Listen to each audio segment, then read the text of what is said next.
दोस्तों नमस्कार। यहाँ पर आप लोगों का कक्षा 11वीं वालों का रियल पेपर आ चुका है पूरा 100%, जो कि आप लोगों की परीक्षा में देखने को मिलेगा। तो सभी बच्चे याद रखना, इस पेपर में जितने भी क्वेश्चन बताए जाएं सारे आपके लिए है और एक भी क्वेश्चन छोड़ मत देना। देखिएगा, पहला प्रश्न है, सही विकल्प चुनकर लिखिए में।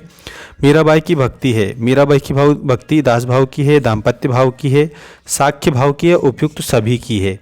वैसे अगर देखा जाए तो उन्होंने दाम्पत्य भाव की भक्ति करी थी, लेकिन दास भाव भी था और सखा भाव भी देखने को मिला है। इसका मतलब वो भगवान कृष्ण को पति रूप में स्वीकार करती थी। इसमें उपयुक्त सभी लिखेंगे, ठीक है।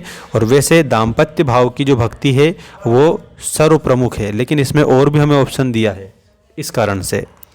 इसके बाद दूसरा देखिएगा, भारत माता हिंदुस्तान की कहानी का कौन सा अध्याय है। तो ये भारत माता पाठ है, ये हिंदुस्तान की कहानी का 5वां अध्याय है और ये जवाहरलाल नेहरू के द्वारा लिखा गया था। जवाहरलाल नेहरू आपका इसमें सही उत्तर होगा, ठीक है, क्योंकि इन्होंने ये पाठ लिखा है भारत माता। अगला है, जामुन के पेड़ के नीचे दबा हुआ व्यक्ति पेशे से क्या था। कवि था, ठीक है। पेशे से क्या था, वो कवि था, ठीक है। अध्यापक नहीं था, दुकानदार नहीं था और माली भी नहीं था, तो पेशे से वो कवि था। अगला प्रश्न देखो आप सभी, अर्थ के आधार पर वाक्य के प्रकार होते हैं। अर्थ के आधार पर वाक्य के 8 प्रकार होते हैं। इसमें आपको 8 बताना है सभी बच्चों को।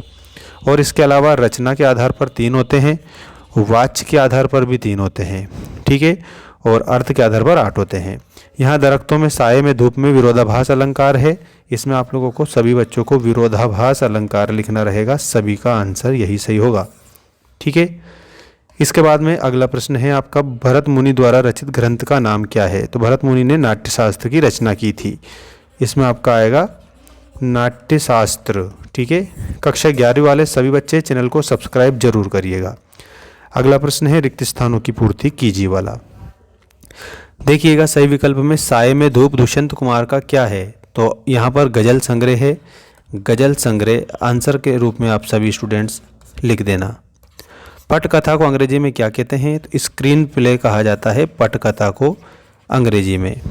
नेक्स्ट है, रस के अंग होते हैं। तो रस के कितने अंग होते हैं। तो रस के 4 अंग होते हैं। खाली स्थान में आपको 4 बताना है। विधायी संभाषण व्यंग किस पर लिखा गया है। तो लॉर्ड कर्जन के ऊपर व्यंग लिखा गया है। ये आप लोगों को सभी को याद रखना रहेगा। नेक्स्ट क्वेश्चन देखिएगा, यहाँ पर को हिंदी निबंध का स्वर्णकाल कहा जाता है, ठीक है। तो यहाँ पर याद रखना, बिल्कुल प्रसाद युग आप लोगों का सही उत्तर हो जाएगा।